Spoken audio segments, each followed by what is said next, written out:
No, it was just the way things happened, It started off I didn't write, they wrote, then I started to write. Most people picture George Harrison as the quiet Beatle, calm, spiritual, and way too gentle to ever hold a grudge. He was the soft-spoken guy standing beside Lennon, McCartney, and Starr, while they built musical history with songs like Yesterday, Let It Be, and Hey Jude. But what most people don't know is that one of those very same bandmates dragged George through one of the darkest, most painful chapters of his life, humiliating him, betraying him, and leaving wounds that never truly healed. Those scars stayed with him until his final days, when George finally broke his silence at 58, and what he revealed completely shattered the world's image of him. But before we uncover who Harrison could never forgive, we need to rewind all the way back to his early days, before fame, before the lights, before the world ever called him the quiet Beatle. George started out as a regular kid growing up in a tiny, cramped house at 12 Arnold Grove in Liverpool, born on February 25, 1943. Life there was tough, no luxury, no comfort, just cold winters where you could literally see your breath fog up the air inside the house. The bathroom wasn't even indoors. It sat outside in the yard like some cruel joke. The walls were so thin, they let in more wind than warmth.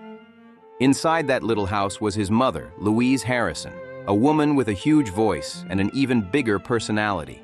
Neighbors used to joke that her singing could shake the windows, but Louise had this strange little ritual while she was pregnant. Every Sunday, she'd tune in to Radio India, letting the hypnotic sounds of sitars and tablas drift through their small home. She swore those sounds calmed the baby growing inside her. And years later, George would say that those Indian rhythms became a part of his soul, like destiny, whispering in his ear before he was even born. At school, George was that quiet kid in the corner, sketching guitars in the margins of his notebooks.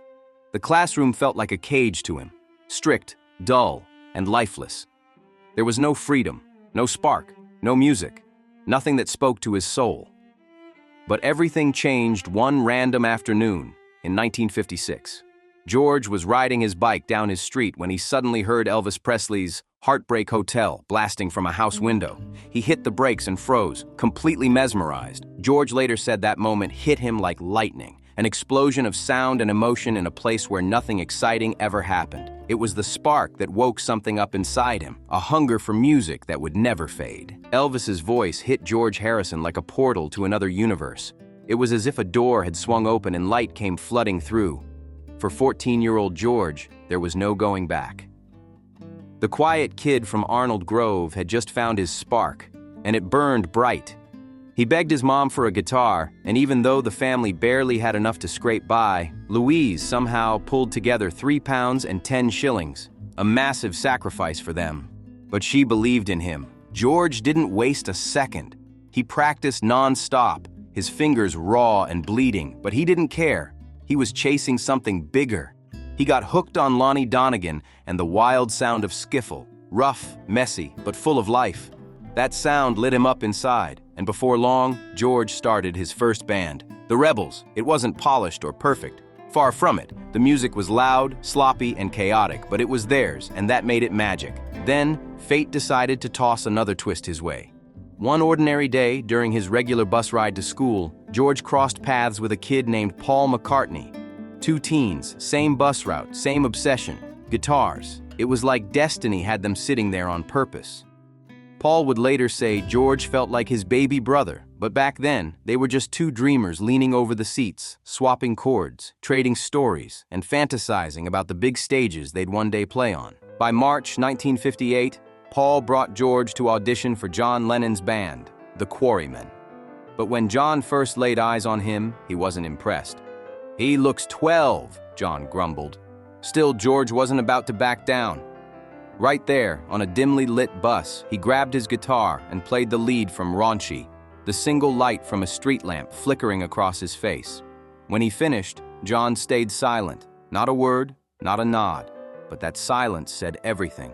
George was in, and just like that, 3 boys from Liverpool, armed with cheap guitars and wild dreams, were ready to take on the world. They didn't have money, fame, or even a clue how far they'd go, but they had each other, and that was enough. What they didn't know was how fame would twist that brotherhood into something darker. Behind the cheers, the screaming fans, and the sold-out stadiums, jealousy and ego started creeping in. And right in the center of it all stood John Lennon, the man who would one day hurt George in ways no one could have imagined. The cracks were forming quietly, even while the Beatles were conquering the world. To the world, they looked unbreakable. Four brothers bonded by fame, music, and madness. But inside the walls of Studio 2 at Abbey Road, George Harrison started to feel like the odd one out, the extra Beatle nobody really listened to. John Lennon, the man George once admired like a hero, slowly turned into the one who cut him the deepest.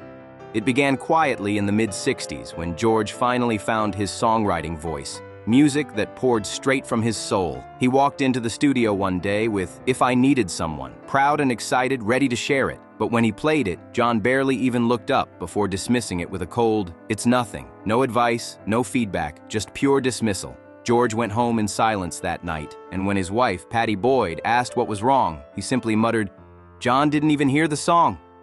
That broke something inside him.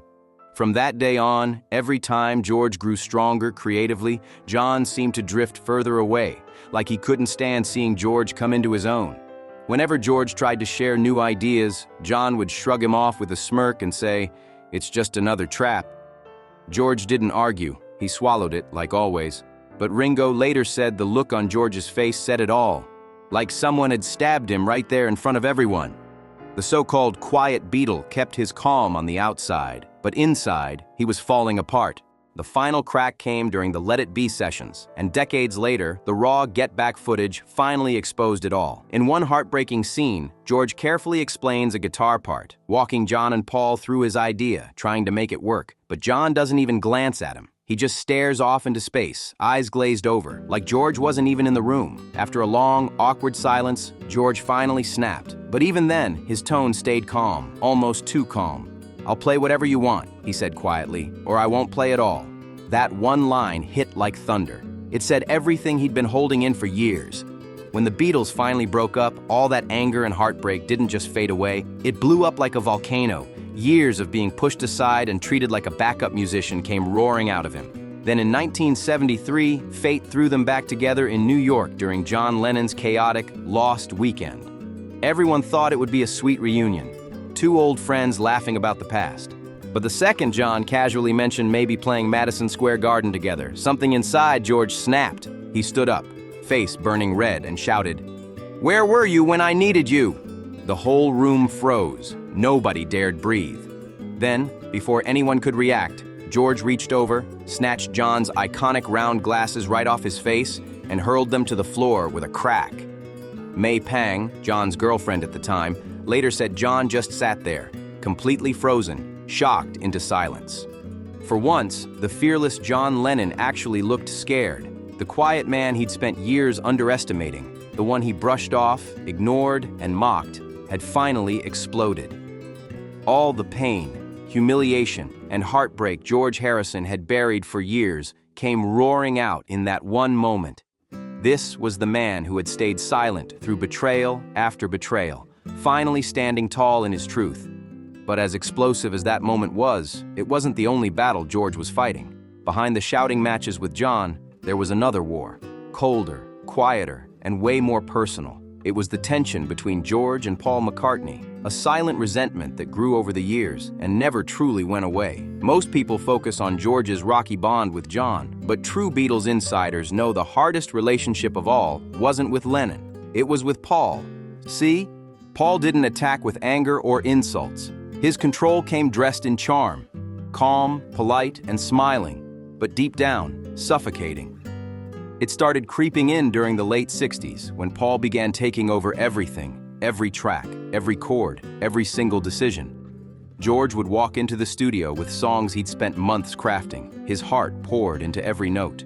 And within minutes, Paul would start changing things, rearranging them like George's ideas didn't matter. Beatles engineer Geoff Emerick later recalled those tense sessions, describing how Paul would literally stand behind George's shoulder, directing every move, every strum, as if George couldn't be trusted with his own guitar parts.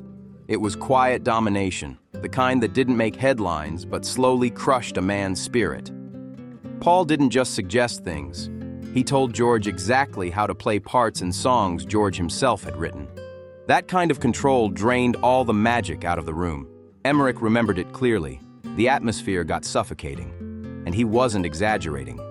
George, the Beatle known for his calm and spiritual energy, finally opened up years later in a 1974 interview. He admitted something that broke fans' hearts. He said, "Once Paul ruined me as a guitarist." Then he quickly added, "Not technically, but emotionally." Paul's constant corrections, his non-stop direction, his habit of brushing off George's ideas, it all chipped away at him piece by piece.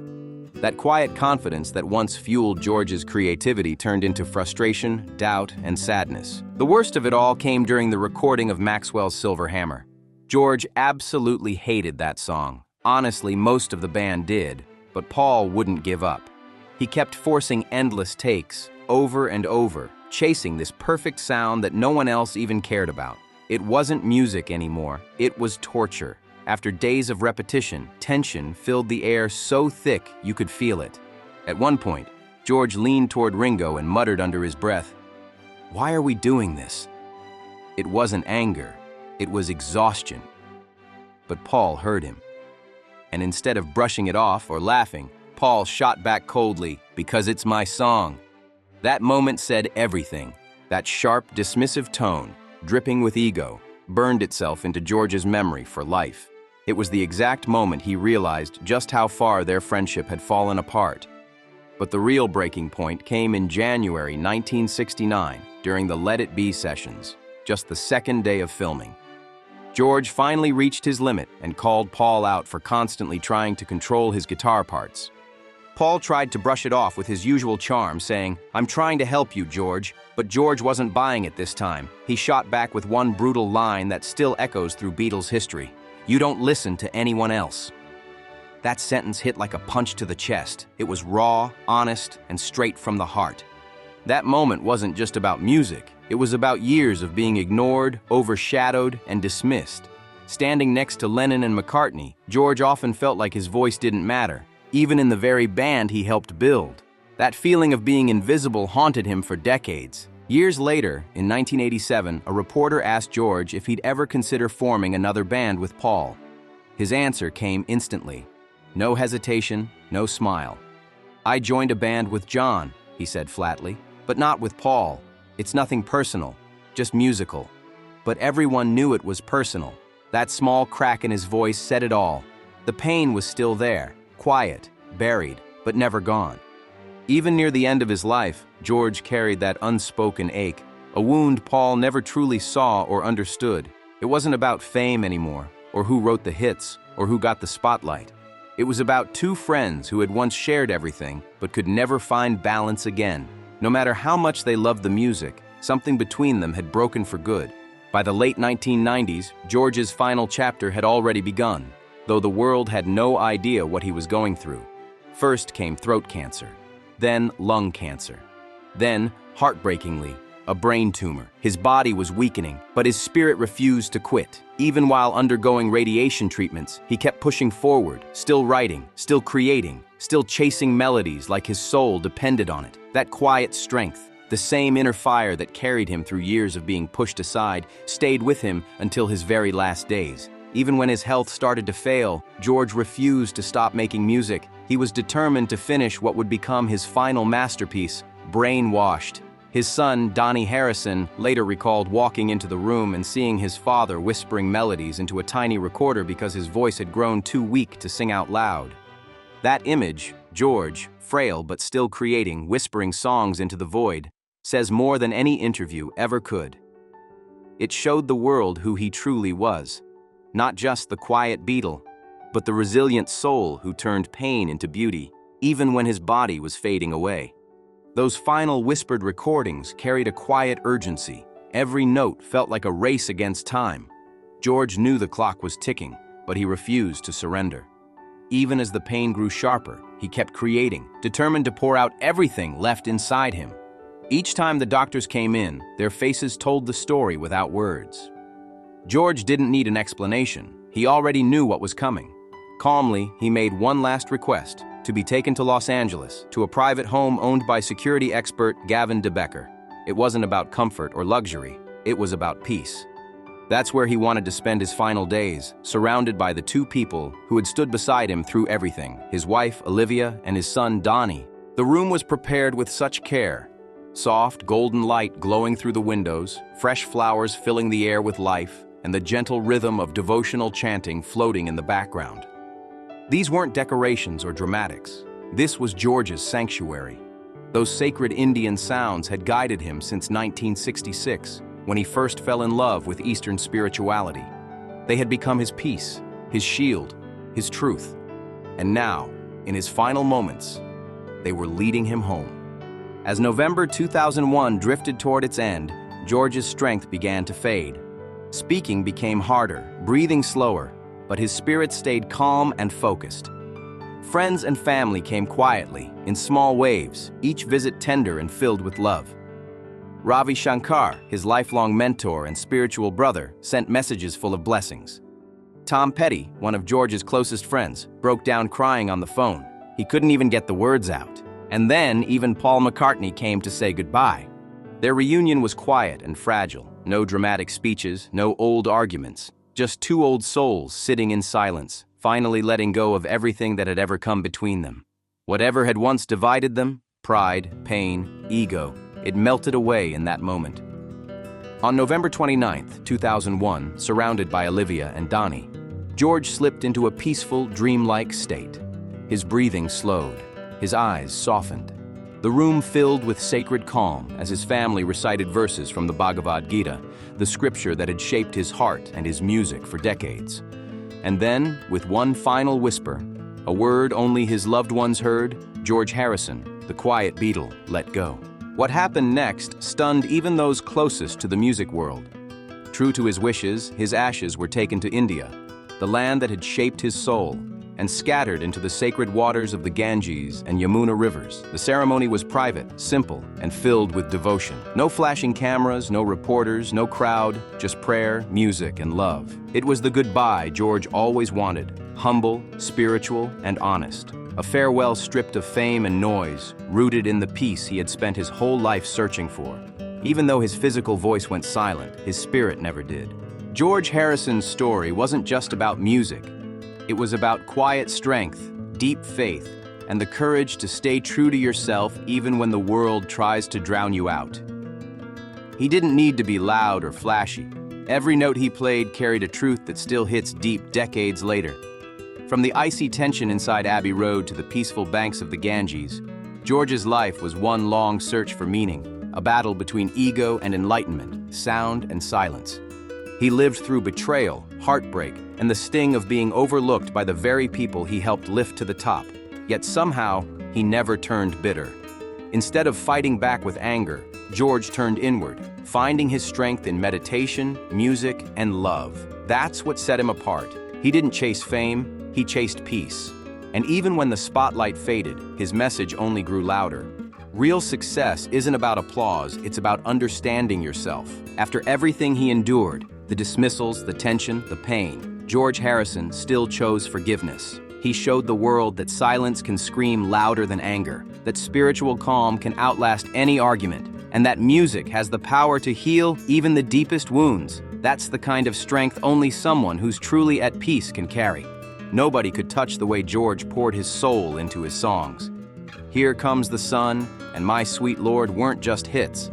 They were confessions straight from his heart, filled with emotion and truth that can't be faked. Every chord, every lyric felt alive, like he was letting you peek straight into his spirit. And even now, his influence refuses to fade. You can feel George in every guitarist brave enough to sound different, in every artist who dares to mix faith with art, and in every person who still believes peace can win over chaos. His legacy isn't trapped in the past. It's living, breathing, and growing with every new generation that discovers his sound. George taught us something powerful. Being the quiet one doesn't mean being weak. It means knowing when to speak, when to listen, and when to rise above the noise with grace and wisdom. That restraint, that calm, was his greatest power.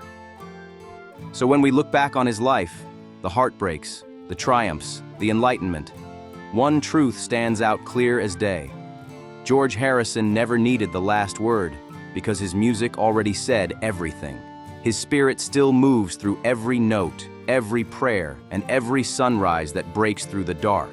His voice may have gone silent, but his message, it still sings louder than ever.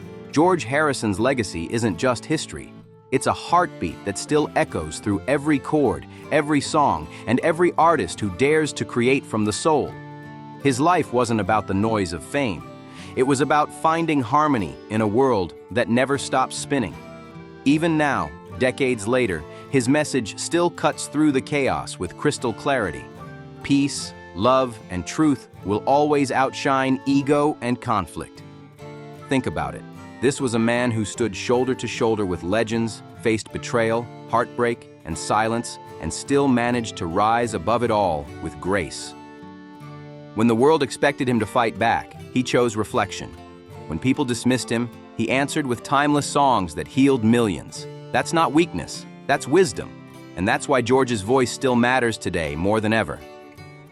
From the raw pain inside the Let It Be sessions to the spiritual calm of his final days, George's journey showed what it really means to grow through pain instead of being broken by it. His story reminds us that the loudest voice in the room isn't always the strongest one. Sometimes it's the quiet heart that changes everything. Every time "Here Comes the Sun" plays, it feels like a gentle reminder that light always returns, no matter how long the darkness lasts. George didn't just leave behind music. He left behind a way of living. He showed that success without peace isn't really success at all. He taught us that kindness can be power and forgiveness can be freedom. The same man who was once ignored in the studio ended up inspiring generations to look inward, to question the noise, and to find balance between ambition and peace. That's the kind of influence that never fades. And that's why, to this day, fans around the world still feel his presence. In every sunrise, in every gentle melody, in every act of calm defiance. George proved that you don't need to shout to be heard. You just need to speak the truth through what you love. That's the legacy of a soul who turned pain into purpose and silence into sound. So before you go, let's keep George's message alive together. If you felt his story move you, if you connected with his strength, his peace, and his journey from chaos to clarity, make sure to like this video, subscribe to the channel, and drop a comment below about what George Harrison means to you. Which of his songs changed your life? Let's keep the conversation going, because George's light still shines through all of us. Thank you for watching, thank you for listening, and thank you for remembering the man who taught the world that peace will always be louder than fame. We'll see you in the next video, and until then, keep chasing the light, keep finding your truth, and keep the music alive.